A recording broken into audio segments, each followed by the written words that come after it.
messieurs les ministres, mesdames et messieurs les ambassadeurs, mesdames et messieurs les directeurs généraux, mesdames et messieurs, honorables assistances, assalamu alaikum. Alors, je tiens tout d'abord à remercier Maroc Diplomatique Sahara et à sa tête, Monsieur le Président, Sila Alaoui, et Madame la Directrice Générale, mon amie, Madame Souad Mkawi, de m'avoir invité à cet événement très important, devenu une plateforme incontournable de rencontres, d'échanges sur des sujets innovants. Cet événement qui s'intègre parfaitement dans la vision royale de Sa Majesté le Roi Mohamed VI, que Dieu l'assiste, pour un développement de tout le royaume du nord au sud.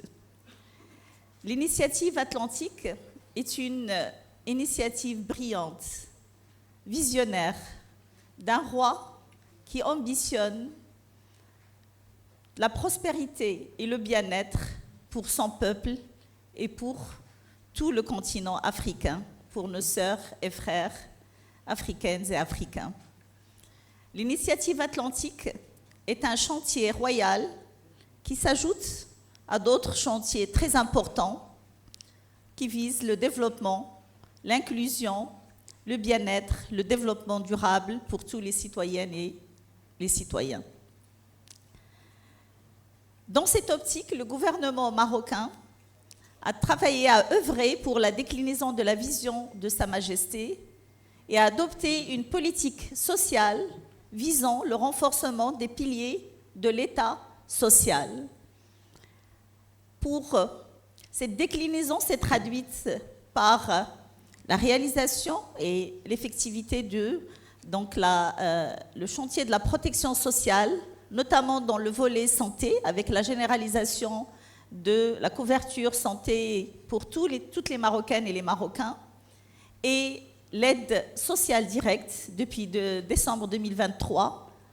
Plus de 3 millions de familles bénéficient de l'aide sociale directe, autour de 10 millions de personnes bénéficient de cette aide sociale directe.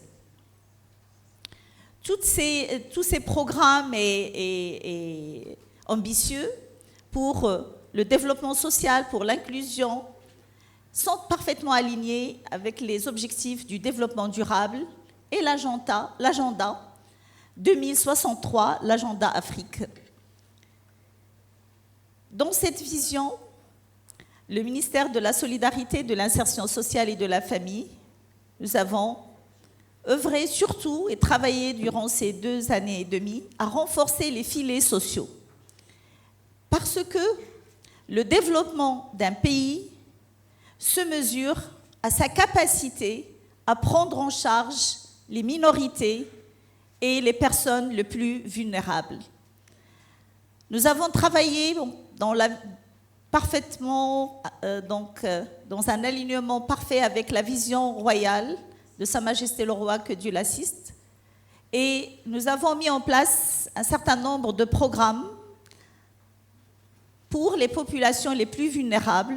Nous avons développé de nouvelles stratégies alignées avec le développement durable, l'inclusion, le digital, etc.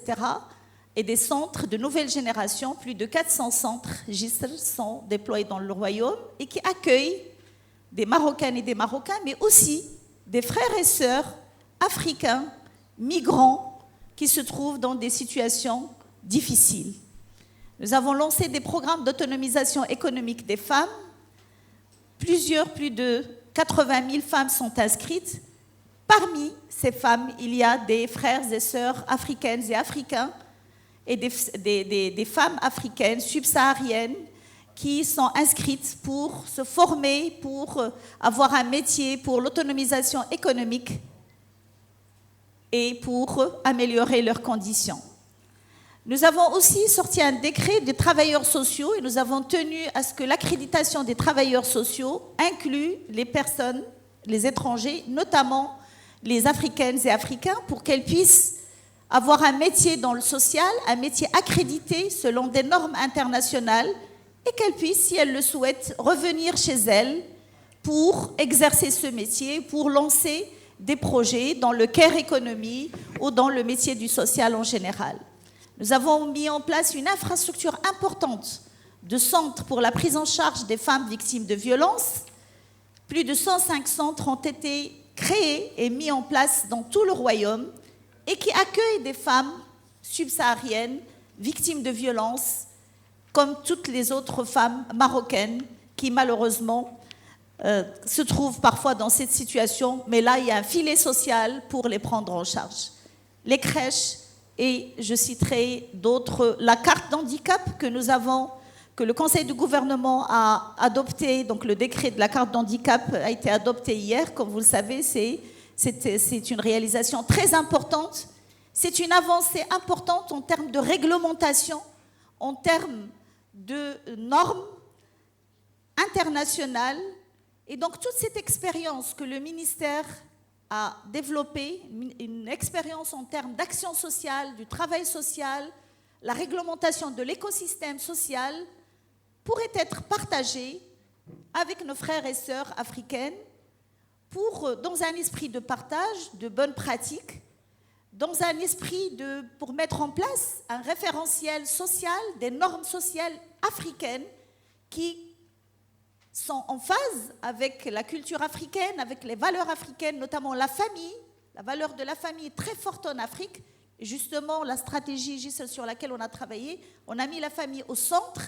Donc ces valeurs qui sont les nôtres, qui sont notre force, qui sont notre ADN en Afrique, nous tous, Africaines et Africains, on pourrait travailler ensemble dans le cadre de l'initiative royale, l'initiative atlantique, pour développer un référentiel social africain.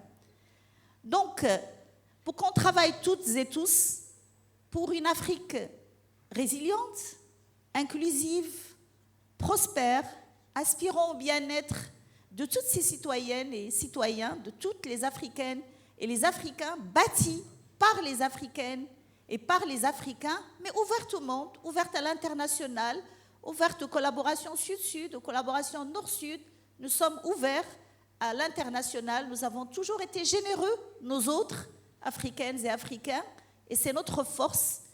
Et donc, dans cet esprit, nous sommes tout à fait prêts à partager cette expérience de formation. Nous avons l'INAS, l'Institut national de l'action sociale, plusieurs collègues ministres des pays africains, quand ils viennent nous voir, souhaitent bénéficier de la formation de l'INAS, souhaitent bénéficier de la formation des universités, des facultés marocaines dans le domaine du social, souhaitent qu'on partage ces référentiels et ces normes que nous avons mis en place, que ce soit pour l'accréditation des travailleurs sociaux, que ce soit pour l'écosystème social en général, la protection sociale. Donc il y a beaucoup de choses très importantes que nous pourrons partager ensemble pour une Afrique prospère, pour une Afrique bâtie par toutes les Africaines et Africains et pour toutes les Africaines et Africains. Sans garder trop la parole, je souhaite beaucoup de réussite à ce bel événement qui certainement va apporter et enrichir le débat par des idées brillantes et innovantes pour le bien et la prospérité de l'Afrique. Merci.